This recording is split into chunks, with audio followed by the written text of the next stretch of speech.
नमस्कार साथियों, स्वागत है आप सभी का अंकित इंस्पायर्स इंडिया पर। मैं हूं अंकित अवस्थी। आप हैं मेरे साथ में आज एक ऐसी खबर पर चर्चा करने के लिए जिसको शायद जिस समय जो मुझे देख रहे हैं वो ऑलरेडी मुझे सुनने से पहले जान चुके होंगे।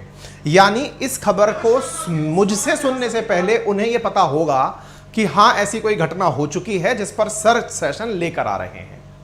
तो स्वाभाविक सी बात है कि इस चर्चा में मैं कोई ब्रेकिंग न्यूज तो सुनाने वाला हूं नहीं, लेकिन अपना एक ऑब्जर्वेशन है जो मैं आपको इस मंच के माध्यम से देना चाहूंगा। इसको आप एक रविवार वार्ता भी समझ सकते हैं, आप इसे एक अपने आप के लिए इंस्पिरेशन भी समझ सकते हैं। आप इसे कैसे लेते हैं, अंत में सेशन पूर्ण होने के बाद हमें कमेंट बॉक्स में जरूर बताइएगा। साथियों, जैसा आप लोगों ने इस समय हेडिंग में देख लिया होगा, हमने केवल इतना लिखा है, बुरे काम का बुरा नतीजा। नातीजा लिख दिया है, हालांकि टेक्निकल टीम को क्या नॉलेज नहीं है, मैं करवा दूंगा करेक्ट। अतीक अहमद का अंत। एक पंक्ति है जो काफी प्रचलित है, कर्म का गणित बड़ा सीधा और सरल है, कर भला तो हो भला और कर बुरा तो हो बुरा। ये इस तरह की कोटेशंस हैं जो इस समय हर जगह वायरल हैं। क्यों वायरल हैं? क्योंकि सुर्खी ही ऐसी है। सुर्खी है कि अतीक अहमद मारा गया अपने भाई अशरफ के साथ। कल रात्रि को जब यह खबर आई, अचानक वायरल हो गई और हर जगह यह सुर्खी बनी हुई है।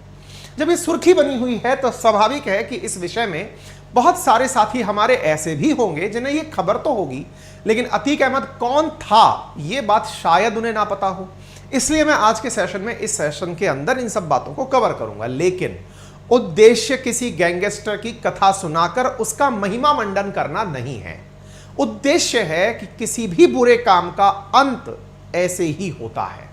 युवाओं से मेरा आह्वान रहेगा कि जो शॉर्टकट अपनाकर तात्कालिक फेम के लिए जो भी प्रयास करते हैं वो इस चीज को जरूर समझें, क्योंकि आज का जो यूथ है वो गैंगस्टर्स में अपना मोटिवेशन तलाश रहा है। वो यूथ माफिया से इंस्पायर हो रहा है। माफिया को देखकर उसे यह लगता है कि ना जाने इन्होंने ऐसा अपने जीवन में क्या पा लिया जो कि हम लोगों के लिए एक अपने आप में जीवन का पर्याय है। उन सबको यह मैसेज समाज के हर वर्ग तक पहुंचना जरूरी है, इसलिए आज हम इस सेशन को कर रहे हैं।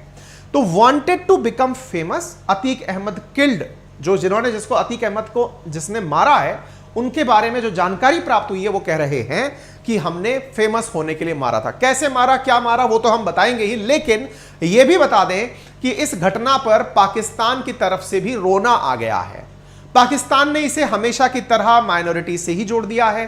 पाकिस्तान ने इसे हमेशा की तरह ही इंडिया में डेमोक्रेसी के अंत से जोड़ दिया है।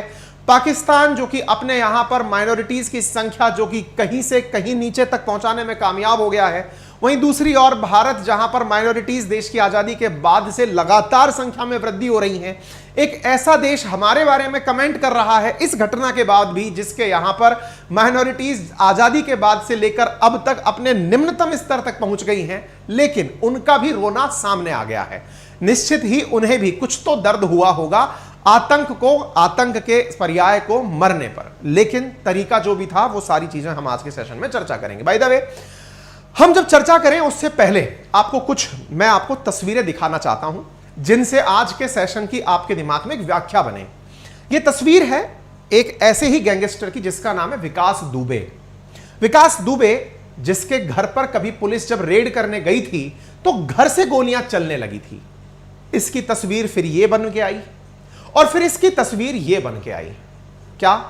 विकास दुबे जिसके घर जब पुलिस गिरफ्तार करने गई, यूपी का एक मोस्ट वांटेड, जब इसके घर पुलिस इसको गिरफ्तार करने गई थी तब इसके घर से गोलियां बरसाई गई थी, लेकिन अंत उसका यह हुआ, गाड़ी पलटी, विकास दुबे मारा गया।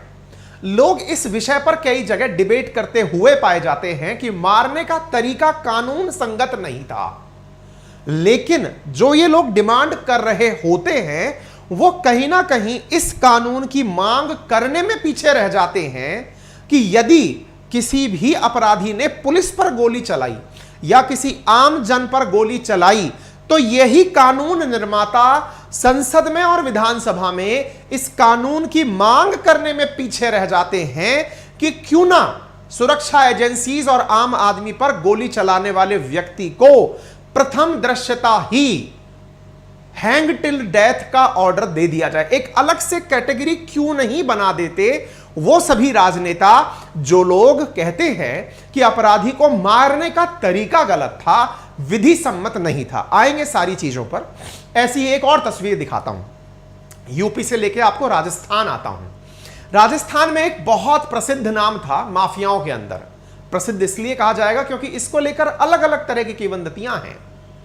इनका नाम था आनंद पाल। इनका भी राजस्थान की राजनीतिक पार्टियों के साथ लंबा द्वेष रहा, किसी के साथ समर्थन, किसी के साथ द्वेष, आतंक के पर्याय राजस्थान में। परिणाम यह निकला, इन्हें मार दिया गया। मैं केवल आप लोगों को जो घटना के साथ जोड़कर चीजें बता रहा हूं वो केवल इतनी है कि बुरे काम का बुरा नतीजा रिलेट करते चलिए। राजू ठेहट, राजस्थान में आनंदपाल के बाद एक और गैंगस्टर निकल कर आए। सुनने में आया कि ये जब चलते हैं तो अपने आगे 6-7 बुलेट, पीछे गाड़ियां और सब गनर, और फिर लेकर निकलते हैं। तस्वीर सामने आई, इनको इनके घर के सामने ही अज्ञात लोगों ने गोलियों से भून दिया। उसका लाइव वीडियो भी आया। फिर आगे श्री प्रकाश शुक्ला, जिसकी आज हम चर्चा इसलिए कर रहे हैं कि यह वो व्यक्ति था यूपी के अंदर जिसने सीएम को मारने की सुपारी ली थी। कल्याण सिंह को मारने के लिए 5 करोड़ रुपए की सुपारी ले ली थी। यह वो आदमी था कि जिस एसटीएफ की, स्पेशल टास्क फोर्स की आप यूपी में जिक्र सुनते हैं, जिसके बारे में आज आप खबर सुन रहे हैं कि एसटीएफ ने असद को मारा, एसटीएफ ने आतिक के बेटे को मारा, उस एसटीएफ का गठन ही इस श्री प्रकाश शुक्ला के कारण हुआ था। ये वो आतंकी था, या फिर ये कहिए कि ये वो उस पर्टिकुलर क्षेत्र में गुंडागिर्दी का वो पर्याय बन चुका था, जिसको समझ में आए उसको डर लगता था। ऐसे व्यक्ति को, श्री प्रकाश शुक्ला को मारा किसने? एसटीएफ ने। असल में यूपी के अंदर एसटीएफ का गठन ही इसको मारने के लिए हुआ था। इसके ऊपर वेब सीरीज तक बन चुकी हैं। आज उसी एसटीएफ की खबर हम आगे विस्तार से भी जानेंगे। क्यों जानेंगे? क्योंकि जो हाल ही में मारा गया अतीक है, उसके बेटे असद को मारने वाली भी एसटीएफ ही थी, जिसने एनकाउंटर में मार गिराया।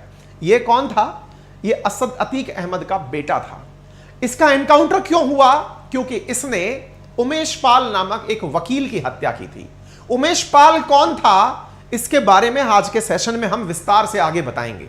अतीक के बारे में भी बताएंगे कि अतीक किस प्रकार से आतंक की सीढ़ी चढ़ता चला गया, गुंडागिर्दी, माफियागिरी, डॉनगिरी किस तरह से सीढ़ी दर सीढ़ी चलता चला गया।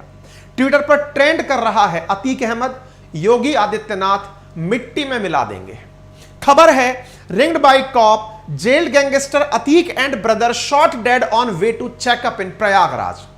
प्रयागराज के अंदर चेकअप कराने के लिए जाते हुए अतीक अहमद और उसका भाई अशरफ को गोलियां मार दी गई। गोली मारने वालों के बारे में वीडियो फुटेज आने लगी हैं। लोग इसे शेम, अब यहां पर जो आप वीडियो देख रहे हैं, यह तस्वीर जो आप देख रहे हैं ट्विटर पर, यह डॉक्टर शहबाज गिल, ये पाकिस्तान के मीडिया, पाकिस्तान से हैं और इमरान खान की पार्टी से संबंध रखते हैं। इन्होंने देश की डेमोक्रेसी के लिए, इंडियन डेमोक्रेसी के लिए इसे शेमफुल एक्ट बताया है। फॉर्मर एमपी अतीक अहमद का मर जाना पाकिस्तान को बड़ा दुख देता है, दुख होना भी चाहिए। यहां पर वो वीडियो है जिसमें अतीक अहमद को गोली मारी गई। ये पत्रकारों से बोल रहे थे और अचानक एक व्यक्ति आता है और इनके बाल से, इनके सर पर बंधा हुआ कपड़ा हटाता है। इस वीडियो को आप देख सकते हैं। ये कुछ भाषण कर रहे हैं, इसी बीच में एक व्यक्ति आता है और आकर के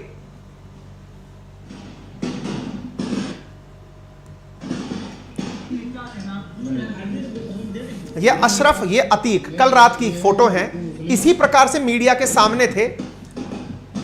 दो गंधारी आते हैं और इन्हें मारकर चले जाते हैं। एक और वीडियो,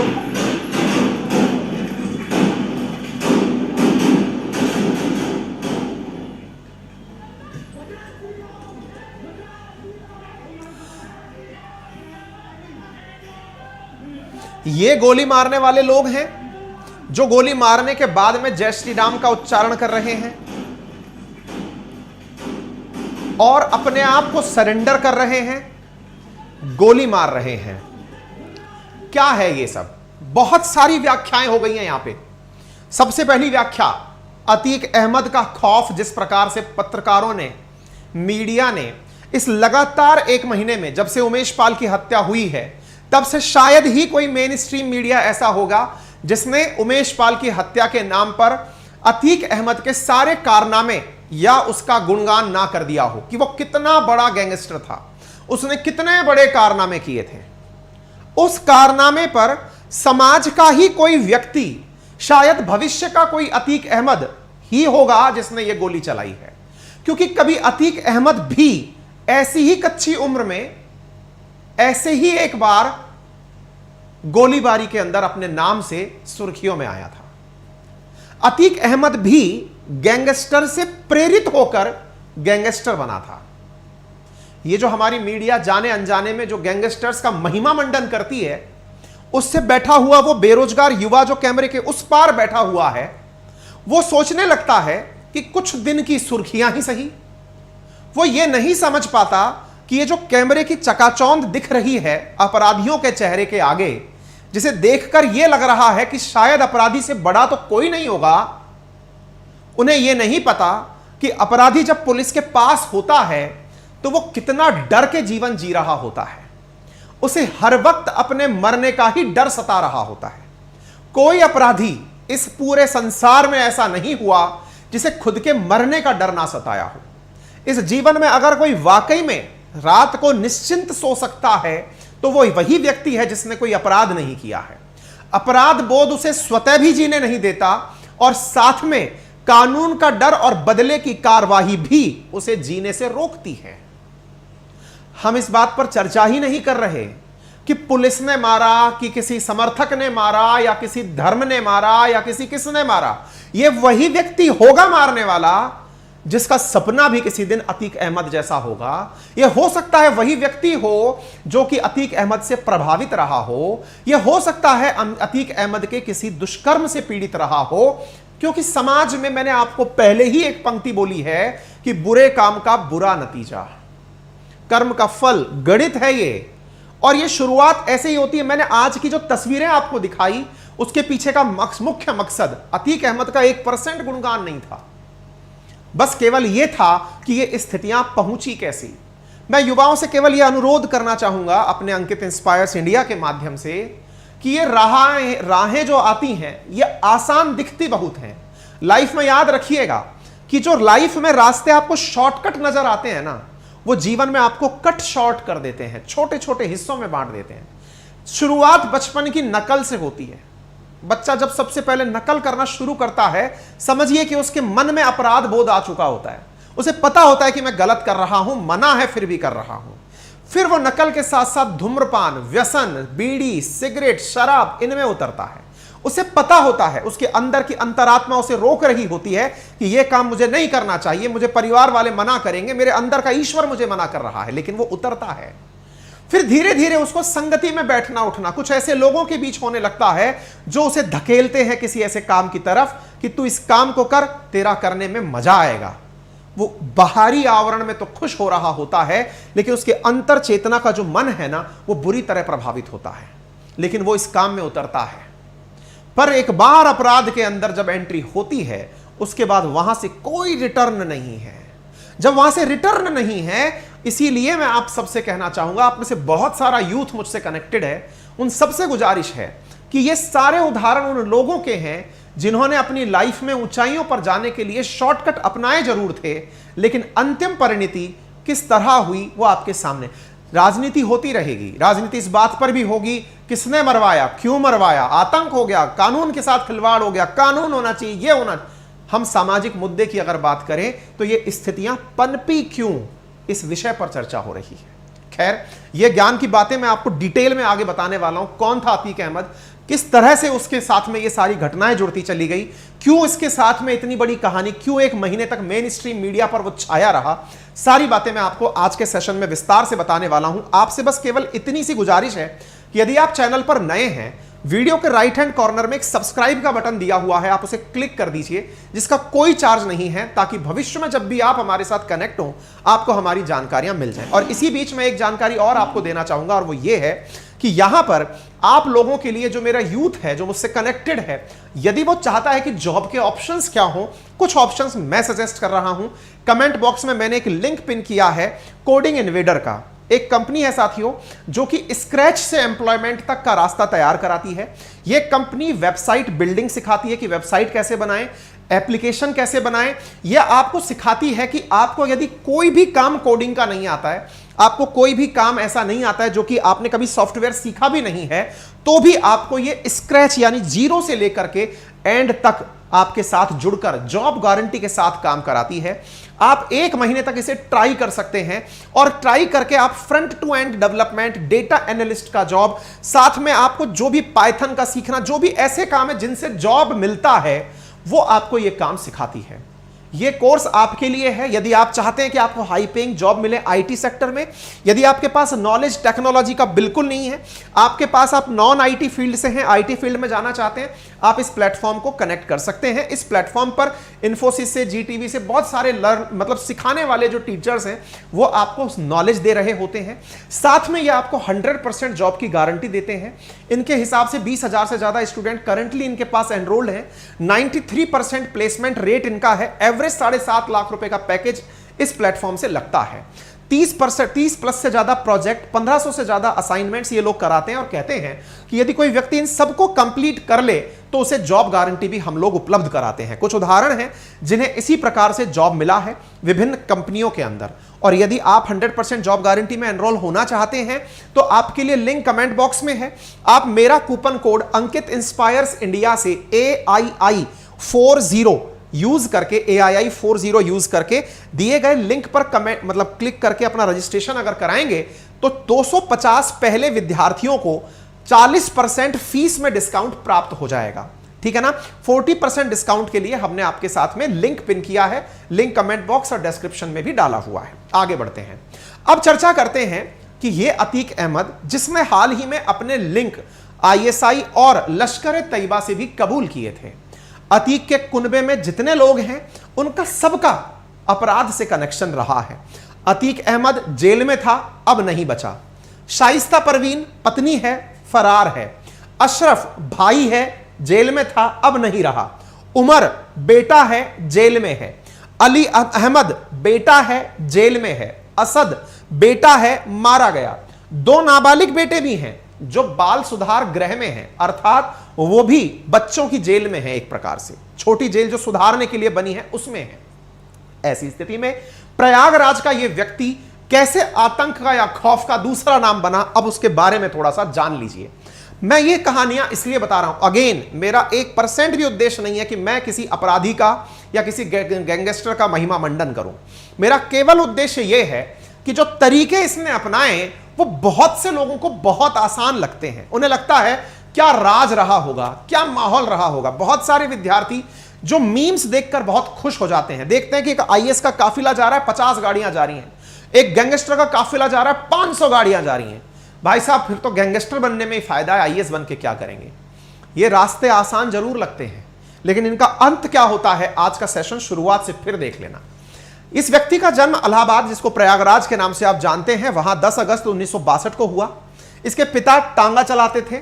साथ में इस पर हत्या का पहला मुकदमा 1997 में दर्ज हुआ। आप सोचिए, इस व्यक्ति ने इतनी कम उम्र में, 35 साल की एज में इसके ऊपर हत्या का मुकदमा दर्ज हो चुका था। 1989 में यह व्यक्ति राजनीति में कदम रखा था। इलाहाबाद के अंदर पश्चिमी सीट, जिसको आप प्रयागराज के नाम से जानते हैं, वहां पर पश्चिमी सीट से विधायक बना था। 5 बार विधायक रहा, 1 बार लोकसभा का सांसद रहा। 2017 से जेल में बंद है और इसके खिलाफ 52 से ज्यादा मुकदमे, केस दर्ज रहे हैं। अब इसकी थोड़ी सी कहानी जान लीजिए। कहानी पूरी यहीं पर है। मेरे को तो इसकी कहानियां भी याद नहीं है, जो यहां है मैं वो लिखकर आपके सामने बोलूंगा। 17 साल की उम्र में पहली बार इस पर केस दर्ज हुआ था।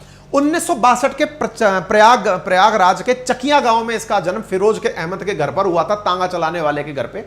जैसे तैसे पैसे का इंतजाम करके पढ़ाया लिखाया गया। 10वीं पास नहीं कर पाया, 10वीं में फेल हो गया। और इसको शॉर्टकट तरीका, मैंने इसीलिए आपसे शुरुआत में कहा, और ये सबका यही हाल है, जिन्होंने भी लाइफ में शॉर्टकट अपनाया है सफलता के लिए, उन्हें इसी रास्ते से होकर गुजरना पड़ा है। इसलिए मैं आपसे गुजारिश कर रहा हूं कि जो शॉर्टकट है वो शॉर्टकट अंत तक ले जाता है। लूट और अपहरण करके पैसा वसूलने का शॉर्टकट इसने अपनाया। 1979 में अतीक पर पहली बार हत्या का केस दर्ज हुआ। यहीं से अतीक पर क्रिमिनल बनने की कहानी शुरू हो गई। कहते हैं कि एक चांद बाबा नाम का गुंडा था जिसके साथ इसकी आमने सामने मुठभेड़ हुई, जिसमें चांद बाबा, जिसका पहले उस क्षेत्र के अंदर मतलब खौफ था, जो आतंक था, इसने उसे मार दिया। तो प्रयागराज और पूर्वी उत्तर प्रदेश के अंदर इसका खौफ हो गया, क्योंकि चांद बाबा को जिसने मारा वो उससे बड़ा आतंकी होगा, उससे बड़ा खौफनाक आदमी होगा, उससे बड़ा माफिया होगा।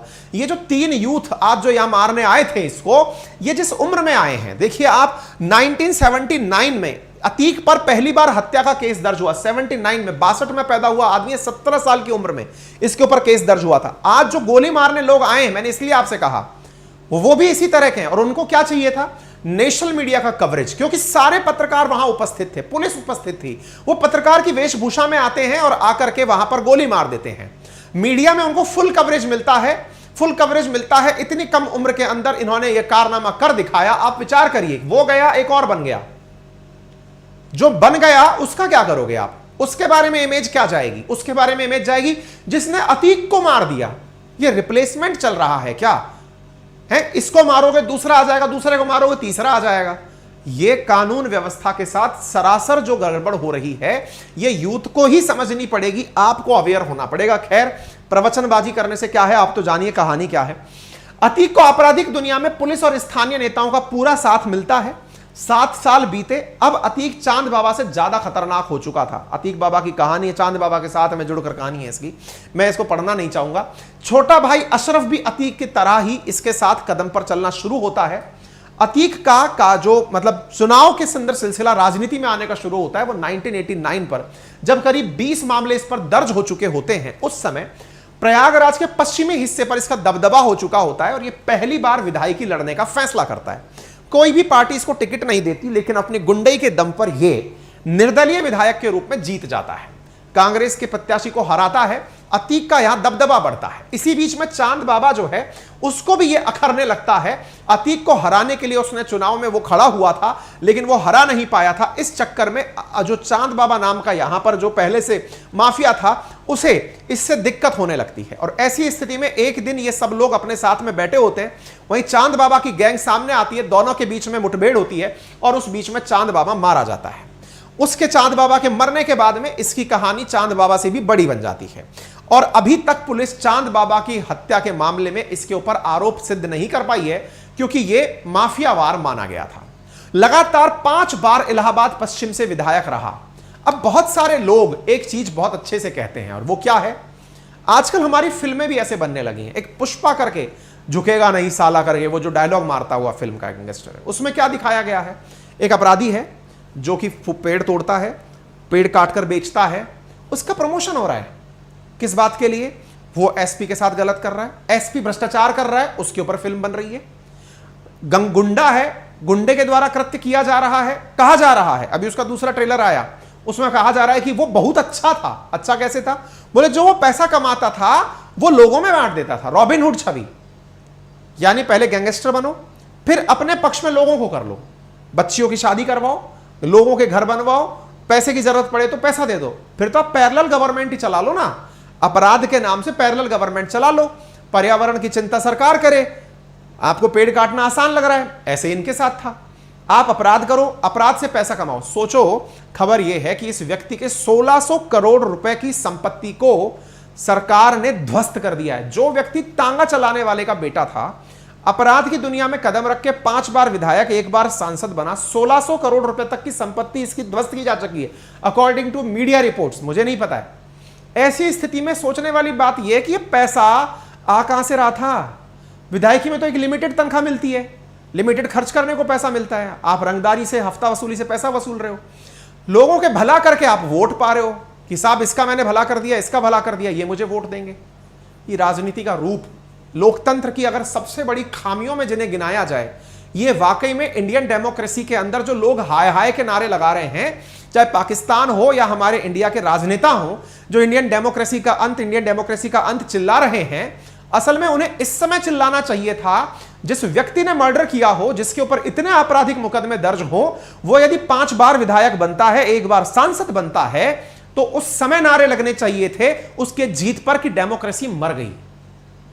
डेमोक्रेसी अपराधियों को जिताने की संस्था नहीं है।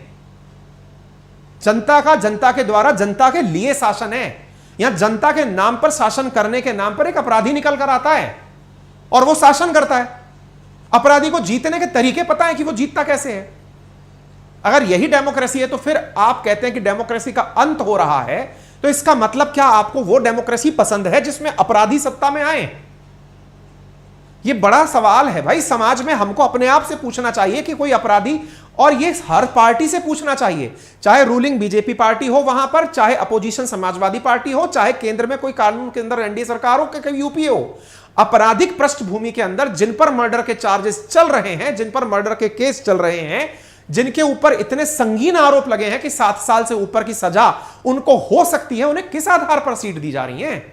किस आधार पर उन्हें टिकट बंटवारा किया जा रहा है? सोचिए कि यह व्यक्ति जेल में रहते हुए, अंडर ट्रायल होते हुए चुनाव लड़ता है। आज यही हाल हो रहा है कि अपराधियों के लिए तो अपने आप में एक फिल्म फेयर से ज्यादा नहीं है भाई, सुर्खियां उनके इर्द गिर्द घूम रही हैं। आजकल अखबार की सुर्खियों पे जो लोग छाए हुए हैं, या तो वो नेता हैं या वो अपराधी हैं। यदि यही लोकतंत्र है तो लोकतंत्र का क्या हो रहा है वो हमारे सामने हश्र पता है। यह सोचने का प्रश्न है। खैर, फिलहाल के लिए इसने 5 बार विधायक की सीट जीती। 91 93 में अतीक निर्दलीय जीतता है। 95 में लखनऊ के अंदर एक चर्चित गेस्ट हाउस कांड हुआ था, मायावती जी के साथ कुछ अभद्रता हुई थी। समाजवादी पार्टी और बसपा की सरकारों के बीच का यह द्वेष था। उस कांड में नाम जब इसका सामने आया तो 96 में सपा ने इसको टिकट पर विधायक बना दिया, समाजवादी पार्टी ने। 99 में अपना दल के टिकट पर यह प्रतापगढ़ से चुनाव लड़ा और वहां हार गया। 2002 में अपनी पुरानी इलाहाबाद पश्चिम से यह 5वीं बार विधायक बना। 8 अगस्त 2002 की बात है, जब सूबे में बसपा का शासन था तो मायावती मुख्यमंत्री थी। अतीक को किसी मामले में पुलिस ने पकड़ा, उसे जेल भेज दिया। पेशी के वक्त उसके ऊपर गोलियां चलाई गई, बम से हमला हुआ, लेकिन वो उसमें बच निकला और उसने कहा कि बसपा की जो सुप्रीमो है मायावती, वो मुझे मरवाना चाहती हैं। अतीक के खिलाफ उम्मीदवार ही तैयार नहीं होते थे लड़ने। अपराधी से भाई आप समझिए, जिसने अपने सर पर यह कफन बांध रखा है कि मैं अपराधी हूं, मुझे एक दिन मरना है, मुझे पुलिस मारने की तैयारी में है, उसके सामने कोई भी परिवार। आज आप हैं, हमारे देश में एक बहुत बड़ा दुर्भाग्य पता है क्या है? बहुत बड़ा दुर्भाग्य क्या है? एक कुत्ता भी ना 100 भेड़ों को कंट्रोल कर लेता है। हमारे साथ में स्थिति यही है। अपराधी एक बंदूक अपने हाथ में रखता है और वो अपराधी 100 150 500 लोगों को एक साथ, चलो इधर उधर चल पड़ते हैं। माफिया की जो सबसे बड़ी ताकत है वो हमारा डर है, सरकार नहीं है। वो हमारा उसके प्रति समर्थन है। ये उम्मीदवार जो मिलता है, आज अतीक के मरने पर जिस तरह से धारा 144 लगा दी गई है कि कोई अशांति ना हो जाए, असल मामले में तो उसके जीतने पर होना चाहिए था। ऐसे किसी भी अपराधी के जीतने पर होना चाहिए था। जो सुप्रीम कोर्ट हमारे देश के इतने शानदार फैसले लेती है, उस जो संसद हमारे देश के लिए कानून बनाती है, उन्हें इस बात पर चर्चा करनी चाहिए कि अपराधी अपराध जगत में आता क्यों है। अपराधी की शुरुआत पे ही अगर युवा को रोक दिया जाए तो शायद ये बहुत अल्टीमेट काम हो। आतंक का पर्याय बन चुका। 2004 में लोकसभा चुनाव में अतीक अहमद सपा के टिकट पर फूलपुर सीट से चुनाव जीत जाता है, संसद में पहुंच जाता है, जहां कानून बनते हैं। कानून बनाने वाला अपराधी है, जिस पर ना जाने कितनी हत्या के मुकदमे दर्ज है। अपनी जो सीट खाली होती है वो छोटे भाई अशरफ को दे देता है कि तुम जाके चुनाव लड़ो यहां से। अशरफ जिस सीट से चुनाव लड़ने आता है, वहां पर राजूपाल नामक एक व्यक्ति है, वो उस सीट पर चुनाव लड़ने आता है। अब थोड़ी राजूपाल की कहानी इसलिए जान लीजिए क्योंकि जिस कारण से हत्या का मामला चल रहा है, उसमें राजूपाल का बहुत बड़ा महत्व है। राजूपाल पश्चिमी सीट के रहने वाले ही थे, कभी इसी के गैंग के अंदर छुटभैये नेता हुआ करते थे। राजू ने भी 2002 में एंट्री ले ली थी राजनीति के अंदर, और अतीक अहमद जब फूलपुर से सांसद बने तो पश्चिम वाली सीट पर अशरफ को चुनाव लड़ाने की तैयारी की, तो राजूपाल को बसपा ने टिकट दे दिया और राजूपाल इस चुनाव के अंदर जीत गया। यानी अतीक का ही एक गुर्गा अशरफ अतीक के भाई को हराते हुए खुद चुनाव जीत जाता है। यह बर्दाश्त कैसे हो सकता था? इसकी शादी होती है राजूपाल की, ये एक महिला से शादी करता है, महिला जिसका नाम पूजा पाल है। 3 महीने बाद ही राजूपाल की हत्या हो जाती है। हत्या हो जाने के मामले में अतीक अहमद और अशरफ का नाम निकल कर आता है कि इन लोगों ने उसकी हत्या की है। इसके बाद उपचुनाव होते हैं। बसपा ने राजू की पत्नी पूजा पाल को प्रत्याशी बनाया होता है, लेकिन जिसने हत्या की उसके सामने कोई कैसे मुंह खोले? विधायक को ही मार दिया। विधायक को मार दिया तो ऐसी स्थिति में पूजा पाल भले ही प्रत्याशी बनी हो, पत्नी थी प्रत्याशी बनी हो, वो कुछ नहीं कर पाती। अशरफ चुनाव जीत जाते हैं, इनके जो भाई हैं वो चुनाव जीत जाते हैं। हालांकि 2007 में फिर से हुए चुनाव में पूजा पाल चुनाव जीतती हैं।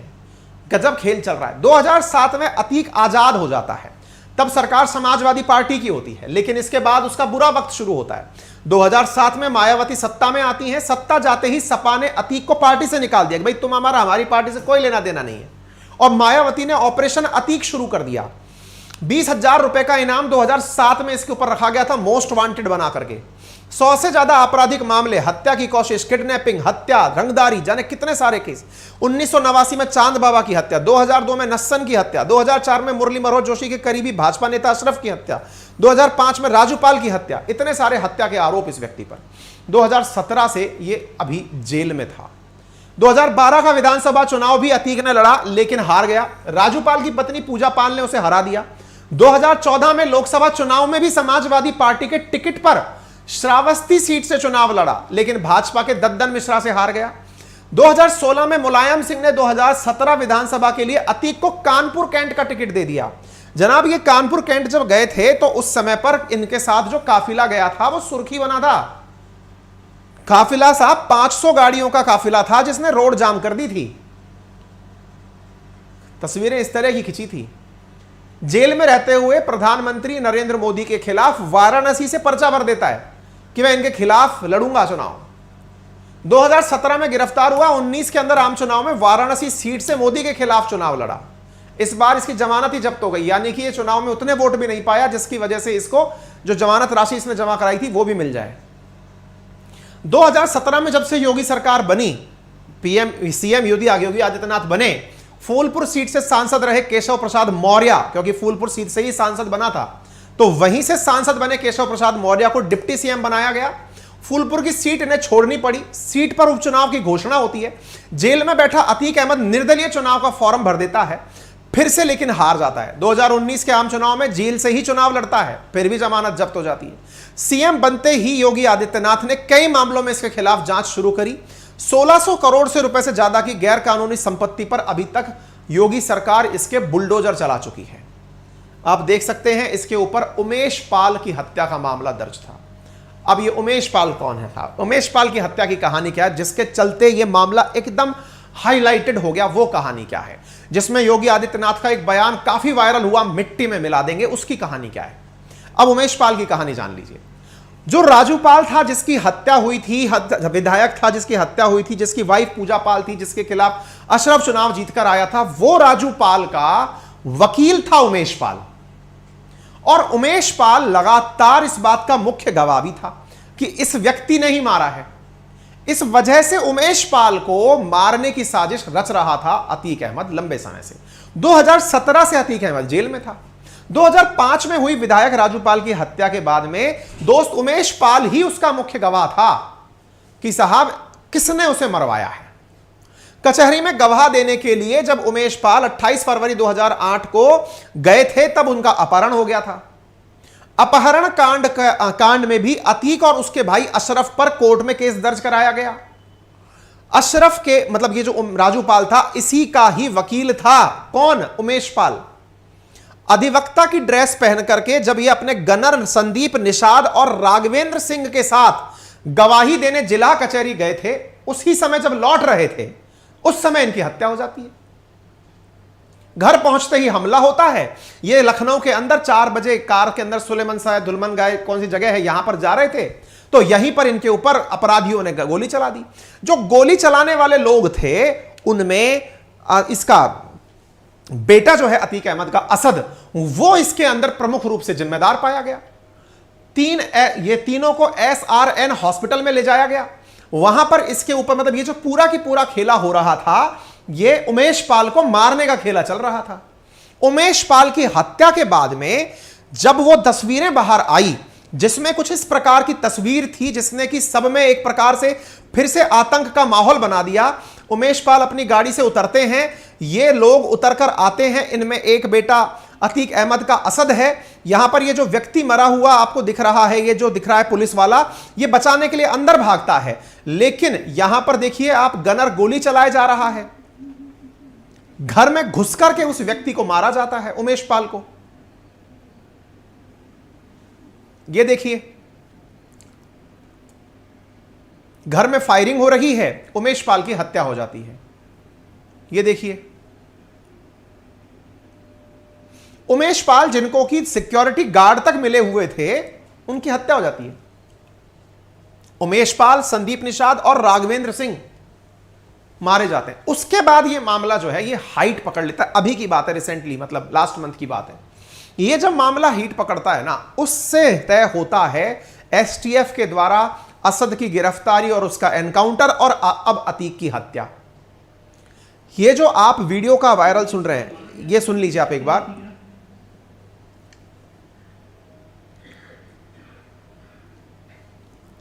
जीरो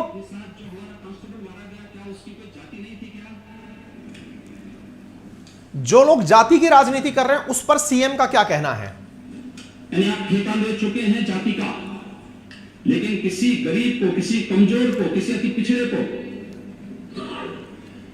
ऐसे पेशेवर अपराधियों को संरक्षण देकर के मरवाएंगे। विधानसभा में दिया गया, लखनऊ में दिया गया ये योगी आदित्यनाथ का बयान है, जिसमें वो ये कहते हुए पाए गए हैं कि जिनको बचाने के लिए बातें की जा रही हैं कि वो मारा गया या फिर जिसका एनकाउंटर हो गया वो एनकाउंटर गलत है, तो इसके लिए इनका कहना है कि उमेश पाल की कोई जाति नहीं थी क्या, उसके बॉडीगार्ड्स की कोई जाति नहीं थी क्या? जाति का संरक्षण या फिर किसी धर्म का संरक्षण, ये तुष्टीकरण है अपराधियों का। इस विषय में इनका एक बयान बहुत वायरल हुआ था योगी आदित्यनाथ का, जिसमें इन्होंने कहा था कि अपराधी जो भी हैं उनको हम मिट्टी में मिला देंगे। उसके बाद एक वीडियो और वायरल हुआ जिसमें कि अतीक अहमद पुलिस के सामने यह कहता हुआ पाया गया कि अपराधियों को अब तो मिट्टी में मिला दिया, अब हमारा माफिया राज खत्म हो चुका है, अब तो हमें माफ कर दो। अतीक के अंदर जब यह बहस सामने आ गया, मीडिया में यह न्यूज सामने आ गई, उसके बाद में मीडिया के साथ साथ चलते हुए जब उसे ले जाया जा रहा था हॉस्पिटल, तब उसके ऊपर गोलियां चल जाती हैं। हालांकि अतीक का यह बयान काफी, अब फिलहाल जो बात चल रही है, अगर इनका ताल्लुक उत्तर प्रदेश सरकार से नहीं है, मैं सवाल उठा रहा हूं, मुझे नहीं मालूम है। ये ओवैसी जी हैं। अब ये इस चीज में धर्म ढूंढ रहे हैं। धर्म क्या है कि मारने वालों ने जय श्री राम का नाम क्यों लगाया? जैसे अल्लाहू अकबर किया जाता है, उन्होंने जय श्री राम क्यों किया? इसका मतलब वो भी रेडिकलाइज्ड हैं। रेडिकलाइज यानी उनको भी किसी ने पूरी तरह से कट्टरता की तरफ धकेला है। अरे कट्टरता की तरफ महिमा मंडल ने धकेला है। जो भी महिमा मंडन अपराधियों का करते हैं, उनकी सिक्योरिटी में आगे पीछे इतनी की पूरी स्टेट पुलिस चलती है। जेल में रहकर के उनके किस्से पत्रकार इतने गर्व से सुनाते हैं कि जेल में उनकी अदालत चलती है, उनके फैसले फोन से हो जाते हैं, अपराधियों का जेल से लाइव इंटरव्यू होता है। हमारे माननीय विधायक और सांसद उस समय कहां होते हैं? कोई क्यों नहीं आकर उस समय यह कहने आता कि क्यों ना इन पर रोक लगाई जाए, जिन पर ऑलरेडी इतनी चीजें चल रही हैं। भाई सवाल असल में यहां है, रूट कॉज देखिए क्या है जी। अपने कहावत है, बोया पेड़ बबूल का तो आम कहां से हो। हमारे देश के अंदर आज जिस व्यक्ति ने जो काम किया, जिसने भी अतीक अहमद पर गोली चलाई है, वो ऐसे ही रेडिकलाइज नहीं हुआ है। अगर तुम्हारी नजर में वो रेडिकलाइज भी हुआ है तो स्थितियां बनी हैं। स्थितियां बनी कैसे हैं? 17 साल का अतीक अहमद आज 61 साल की उम्र में मारा गया है। 17 साल से अपराध में जिसने हत्या में एंट्री की थी, 61 साल की एज में मारा गया है। 40 साल तक उसने ना जाने कितने ही लोगों की जाने ली, कितने ही लोगों के ऊपर किसी ना किसी तरह षड्यंत्र करके हत्याएं कराई। तब हमारा लोकतंत्र के अंदर ये माननीय सब चले कहा जाते हैं। सीट के अंदर सत्ता प्राप्ति के लिए जो तरीके लोकतंत्र में अपनाए जा रहे हैं, ये बहुत बड़ा प्रश्न है। राजनीति में अपराधीकरण और राजनीति में अपराधीकरण की व्याख्या होना आवश्यक है। यह बहुत बड़ा प्रश्न है। खैर फिलहाल के लिए अखिलेश यादव जी का भी ट्वीट देख लीजिए, प्रियंका वाड्रा जी का भी ट्वीट देख लीजिए। इन सब का ट्वीट होने का केवल एक ही आयाम है, क्योंकि ये सब विपक्ष में बैठे हुए हैं। और जब सब विपक्ष में बैठे हुए हैं तो विपक्ष में बैठे हुए व्यक्ति से सवाल, प्रश्न सरकार से पूछना बनता है। अब सवाल ये है, इसमें सरकार की क्या फेलियर है? सरकार जिसके संरक्षण में उमेश ये था, अतीक अहमद था, वो व्यक्ति मारा जाता है। प्रश्न सरकार से किया जा रहा है कि यह मारा कैसे गया। जब सब पुलिस वहां पर प्रेजेंट थी तो यह मारा कैसे गया? कानून व्यवस्था चरमरा गई है, पहला प्रश्न। लेकिन विपक्ष में सवाल यह पूछा जा रहा है कि यह कैसे मारा गया। इससे पहले अगर यह सवाल कर लिया जाए कि उमेश पाल कैसे मारा गया, उसके साथ भी सुरक्षा थी, उसको भी मारने के लिए एक ऐसा ही नौजवान आया था। असल में मुद्दा यह है कि हम फैंटेसाइज कर रहे हैं चीजों को, हम उस चीज को नहीं समझ पा रहे हैं। आज जिसका जो चल रहा है वो कर रहा है, बाकी लोकतंत्र है, आप समझदार हैं, आपकी राय हो सकती है, आप जरूर बता सकते हैं। फिलहाल के लिए मेरी आपसे निवेदन इतना सा है, यदि आप अंकित इंस्पायर इंडिया पर पहली बार पहुंचे हैं, आपकी राय हमें कमेंट बॉक्स में जरूर बताइएगा। मैं नहीं तो आपके बहुत सारे जानने वाले उस राय को पढ़ने के लिए बैठे हैं, आप क्या सोचते हैं। हां, हो सकता है फिलहाल में बहुत सारे लोग यूपी सरकार के समर्थन में हो सकता है बहुत सारे लोग अपोजिशन के समर्थन में हो सकता है कुछ लोग मेरी तरह चिंतित हो कि यह हो क्या रहा है, राजनीति के अंदर अपराधीकरण कहां जाके रुकेगा। क्योंकि असल में लोकतंत्र में महिमा मंडन जिनका हो रहा है, 5 बार का विधायक, 1 बार का सांसद, मेरा प्रश्न तो वहीं अटका हुआ है कि हाय हाय के नारे तो अपराधी के जीतने से शुरू होने चाहिए। बट प्रश्न मेरी तरह चिंतित लोग भी अपने कमेंट बॉक्स में लिख सकते हैं। गुजारिश है आप अपना कमेंट जरूर लिखें, और निवेदन है कि अगर चैनल पर नए हैं तो आपके राइट हैंड साइड कॉर्नर पर एक सब्सक्राइब का बटन दिया हुआ है, जिसे आप अगर दबाते हैं तो उसका कोई चार्ज नहीं लगता। हमें खुशी यह मिलेगी कि आपने हमको अपना समर्थन दिया है, हमने अपनी बात रखी जिस साहस के साथ आपने उसे अपना समर्थन दिया है। फिलहाल के लिए इतना ही। वीडियो पसंद आया हो तो लाइक करना बिल्कुल ना भूलें। Thank you so much. और फिलहाल के लिए यूपी सरकार ने साफ कहा है कि अफवाह फैलाने वालों पर कड़ी कार्रवाई होगी। धारा 144 75 जिलों के अंदर, यूपी के अंदर लगा दी गई है। आपसे भी गुजारिश है, किसी भी प्रकार की फेक न्यूज को, किसी भी प्रकार की हिंसा की खबर को आप ना फैलाएं, स्प्रेड ना करें। सरकार की पूरी निगाह आपके ऊपर पूरे टाइम बनी हुई है, ठीक है। चलिए साहब, बाकी हमने एक लिंक आपके साथ कमेंट बॉक्स में पिन किया है कोडिंग इन्वेडर का। यदि आपको लगता है कि आपके जॉब के पर्सपेक्टिव से वो बेहद काम का है, जरूर जाइए। आपको जॉब मिलने के लिए जॉब गारंटी प्रोग्राम ये उपलब्ध कराते हैं। AII अंकित इंस्पायर्स इंडिया का AII 40 आप यूज कर सकते हैं। और दूसरी बात, हमारा अपना एप्लीकेशन जिस पर जुड़कर आप हमारे साथ में इंडियन पॉलिटी कि क्या है, भारत की कानून व्यवस्था, किस प्रकार से चीजें बनती बिगड़ती हैं, भारत की ज्योग्राफी, हिस्ट्री, इकोनॉमी बहुत ही शानदार तरीके से इसी प्रकार से समझ के पढ़ सकते हैं, वो भी मात्र 1999 रुपीज में हमारे अपने एप्लीकेशन, अपनी पाठशाला पर, जिसका लिंक आपको डिस्क्रिप्शन में मिल जाएगा, गूगल प्ले स्टोर पर मिल जाएगा। बेहतरीन कोर्स फीचर्स के साथ हमारी क्लासेस उपलब्ध हैं, जहां पर ज्योग्राफी हमारे द्वारा अभी फिलहाल पढ़ाई जा रही है। साल भर के लिए आप हमारे साथ में उस क्लास को लाइव पढ़ पाएंगे, पूरा रिकॉर्डेड सेशन देख पाएंगे। बेहतरीन जानकारी के साथ आपके लिए कोर्स उपलब्ध कराया जा रहा है अपनी पाठशाला एप्लीकेशन पर, जिसको 1 लाख से ज्यादा स्टूडेंट्स ऑलरेडी डाउनलोड कर चुके हैं। 4.9 की स्टार रेटिंग है, आप हमारे साथ वहां कनेक्ट कर सकते हैं। मैपिंग की क्लासेस आपके लिए, मतलब सारी हिस्ट्री, ज्योग्राफी, पॉलिटी, इकोनॉमी की क्लासेस आपके लिए मात्र 1999 के अंदर वहां चल रही हैं। Thank you so much. अपना ख्याल रखें, बड़ों का सम्मान करें, छोटों को प्यार दें, अपना व्यक्तित्व इस प्रकार से विकसित करें कि यह समाज आपके साथ सुरक्षित महसूस करे। धन्यवाद।